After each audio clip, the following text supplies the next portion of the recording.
Assalamualaikum warahmatullahi wabarakatuh. Perkenalkan, nama saya Muhammad Iqbal Agung Pratomo, NIM 2211181082, kelas C. Di sini saya akan menjelaskan tentang sistem komunikasi broadband. Apa itu sistem komunikasi broadband? Adalah pelayanan telekomunikasi yang membutuhkan kanal transmisi lebih besar dari 2 Mbps. Mengapa broadband?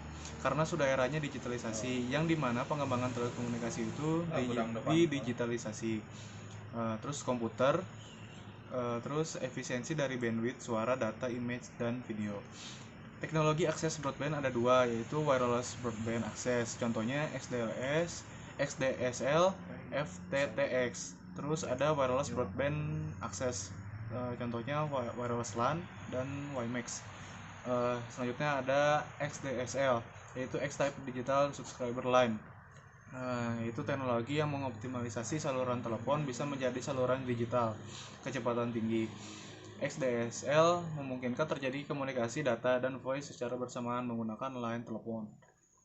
Seterusnya ada pengembangan teknologi XDSL. Sini ada contoh gambarnya. Yaitu ada HDSL sampai VDSL. Jika dilihat dari modenya, maka ada simetrik, yang artinya kecepatan transmisi dari user ke sentral atau sebaliknya itu sama. Lalu ada downstream dan upstream, yang artinya kecepatan transmisinya itu berbeda.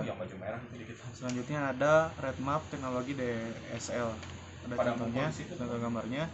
Dari teknologi ada HDSL berkembang ke ADSL sampai VDSL, dan ada layanan untuk bitrate tertentu. Dari 1 sampai 2 Mbps itu fast internet dan e-learning. Dari 6 sampai 10 Mbps itu streaming media video conferencing. Dari 14 sampai 24 Mbps yaitu multimedia home high speed VPN. Dan yang terakhir ada 52 Mbps yaitu multimedia broadcast TV. Selanjutnya ada ADSL. ADSL yaitu Asymmetric Digital Subscriber Line. Adalah teknologi akses yang memungkinkan terjadinya komunikasi data, voice, dan video secara bersamaan. ADSL ini kecepatan transmisi dari sentral ke user tidak sama dengan transmisi dari user ke sentral. Aplikasi ini digunakan untuk menyalurkan layanan broadband. Untuk hardware ADSL ada modem ADSL, DS-LAM, Digital Line Access Multiplexer, ATM atau IP switch, RAS atau Remote Access Server. Selanjutnya ada konfigurasi jaringan ADSL. Di sini ada contohnya, contoh gambarnya, yaitu dari residential atau user masuk ke splitter lalu akan menghubungkan ke DSLAM. Jika kita ingin komunikasi data, maka dari DSLAM ini akan masuk ke RAS melalui IP switch. Setelah itu akan dihubungkan ke internet tujuan. Jika ingin komunikasi voice, maka dari DSLAM ini akan dihubungkan ke central PSTN untuk dihubungkan ke user lain. Kelebihan teknologi ADSL ini, untuk satu saluran telepon dapat digunakan untuk pembicaraan telepon dan akses data pada saat bersamaan. Yang kedua, koneksi internet lebih cepat dibandingkan menggunakan analog modem. Yang selanjutnya ada bagaimana voice data mentransmisikan secara bersamaan. Di sini ada contoh gambarnya, yaitu bagaimana caranya. Ini jadi satu channel yang memiliki rentan frekuensi 30-140 kHz akan dibagi beberapa channel, di mana satu channel itu menggunakan satu sinyal carrier. Misal dalam garis biru ini terdapat beberapa sinyal carrier yang di dalamnya terdapat data dan voice selalu dikirimkan secara bersamaan dalam satu saluran yang dibagi-bagi untuk beberapa sinyal carrier. Begitu pula untuk downstreamnya. Nah, untuk speednya 30-140 untuk yang upstream, lalu sisanya untuk downstream. Selanjutnya ada FTTX atau HFC. Ada beberapa macam: fiber to building FTTB, fiber to the curb FTTC, fiber to the home FTTH, hybrid system, hybrid fiber coax. Yang selanjutnya ada konfigurasi FTTC. Konfigurasi FTTC, di sini ada gambarnya. Dari CO garis putus-putus itu menggunakan fiber optik. untuk sampai ke user. Lalu ada garis solid menggunakan kabel tembaga. Karena jaraknya yang cukup jauh dibandingkan yang pertama, maka dari CO melalui kabel tembaga lalu masuk ke remote terminal. Dari remote terminal ke user menggunakan fiber, sama seperti contoh gambar yang ketiga. Selanjutnya ada konfigurasi FTTH network. Contohnya, untuk FTTH dari CO akan menghubungkan ke local convergence point, setelah itu akan menghubungkan ke network access point. Nah, dari NAP akan menghubungkan ke user seperti rumah dan lain-lain. Nah, FTTH ini menggunakan satu pair untuk komunikasi voice dengan kecepatan terbatas dan mempunyai kekurangan, yaitu biaya instalasinya mahal. Instalasinya mahal. Yang selanjutnya ada konfigurasi HFC. Sama seperti FTTC, hanya saja bedanya saat dari sentral ke user untuk jarak yang lumayan jauh, maka menggunakan kombinasi kabel fiber dan tembaga lalu masuk ke node untuk dihubungkan ke user. Untuk nodenya ada large dan small node, tergantung jumlah usernya. Selanjutnya ada HFC. Biasanya digunakan pada TV kabel untuk bit rate downstream 10 Mbps, upstream dari 128 sampai 512 kbps. Selanjutnya ada wireless LAN. Menggunakan gelombang radio elektromagnetik untuk komunikasi. Biasanya diimplementasikan sebagai alternatif dari jaringan wireless LAN dan menggunakan frekuensi 1 SM. Selanjutnya ada konfigurasi arsitektur LAN.